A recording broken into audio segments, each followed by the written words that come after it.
दोस्तों, कभी ना कभी किसी न किसी के जीवन में या फिर कह सकते हैं सभी के जीवन में कोई न कोई ऐसा पल जरूर आता है जब कोई अपना हमेशा के लिए चला जाता है।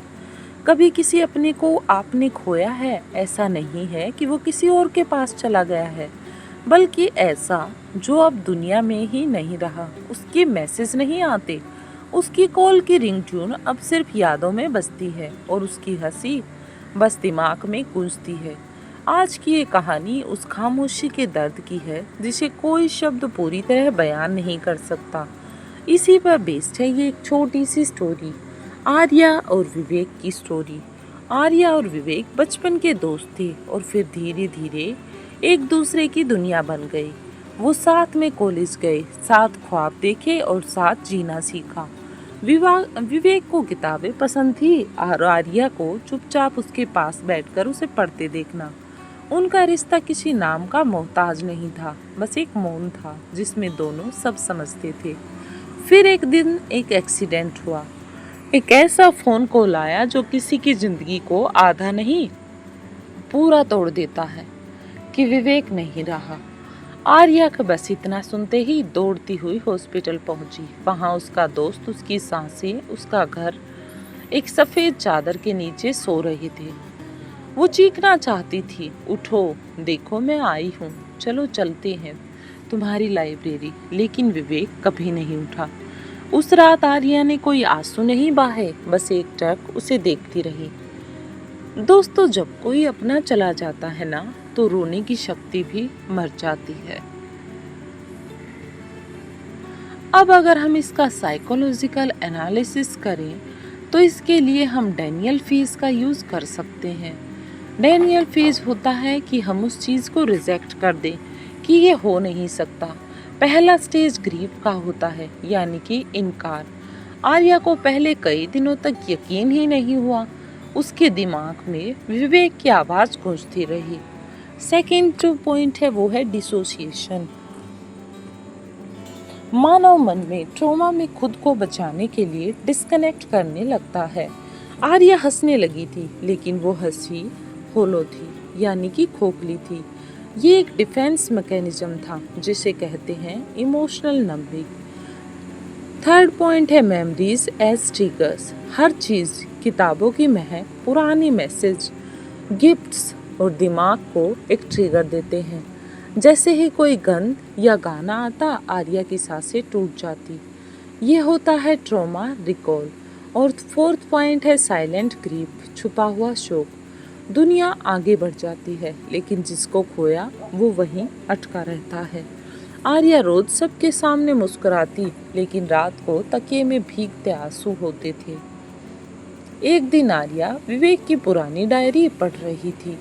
उसमें लिखा था, अगर मैं एक दिन चला जाऊं तो दुखी मत होना, तुम जीना मत छोड़ना, क्योंकि तुमसे मैं जिंदा रहूंगा। उस दिन पहली बार आर्या जोर से रोई और उस दिन पहली बार उसने माना कि विवेक चला गया, लेकिन उसका प्यार अब उसकी यादों में जिंदा रहेगा।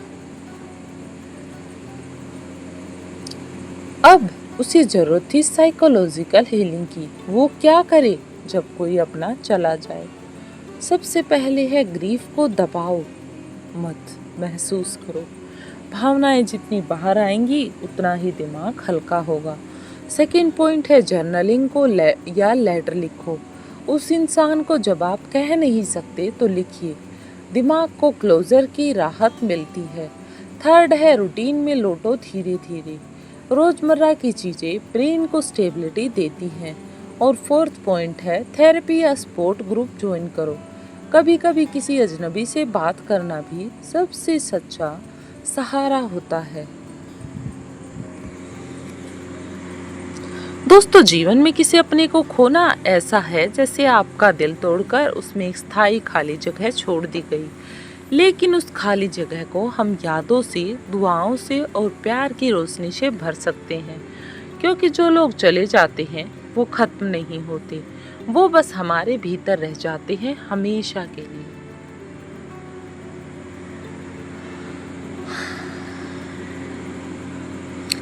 जब भी हम किसी अपने के जाने के बाद किसी को एक सहारा देते हैं तो वो दर्द इतना गहरा होता है कि सामने वाला चाहकर भी उसे बता नहीं पाता।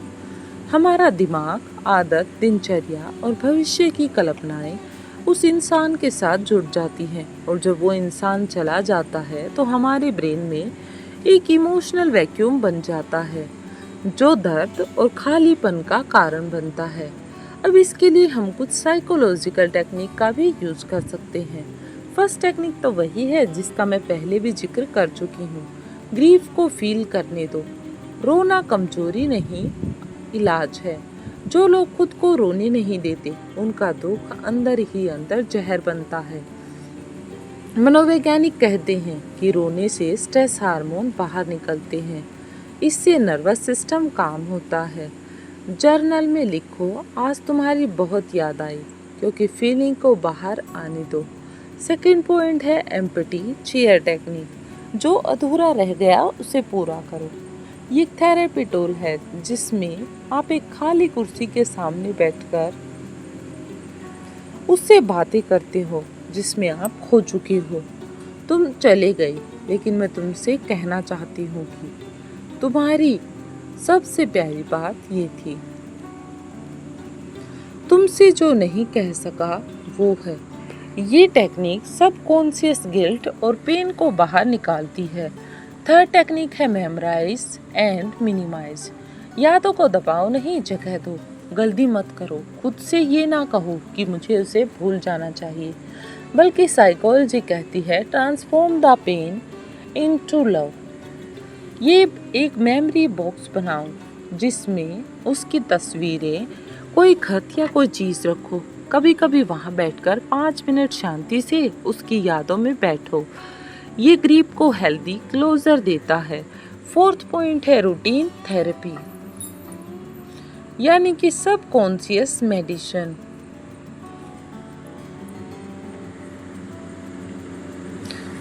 कभी कभी दुख में डूबने का एक कारण हो सकता है बिना दिनचर्या के जीना।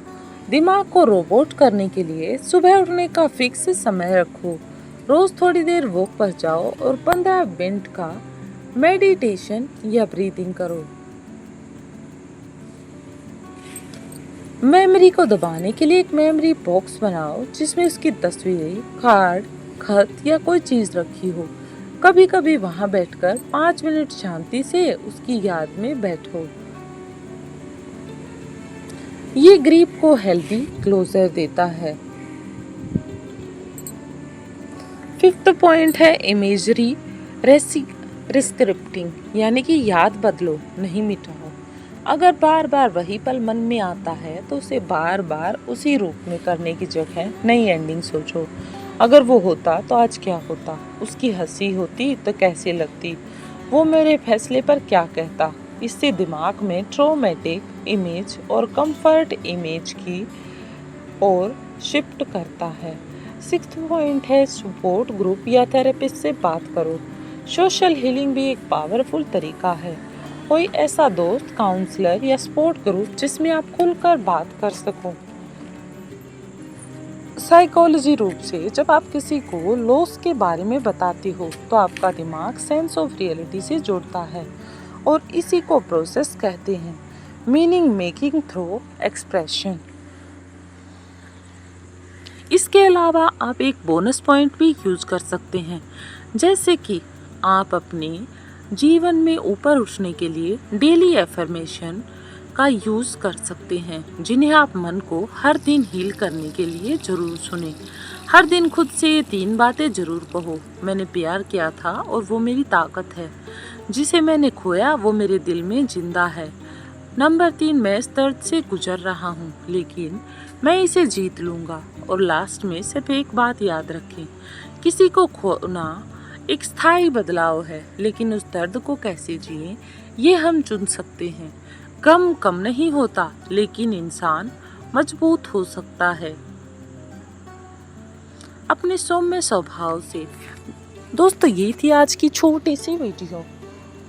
अच्छी लगी हो तो दोस्तों के साथ भी शेयर करें और चैनल पर नए आए हैं तो चैनल को सब्सक्राइब कर लें। मिलते हैं नेक्स्ट वीडियो में। एक नई धमाकेदार सीरीज के साथ। तब तक के लिए हमें दीजिए परमिशन। जय हिंद, जय भारत।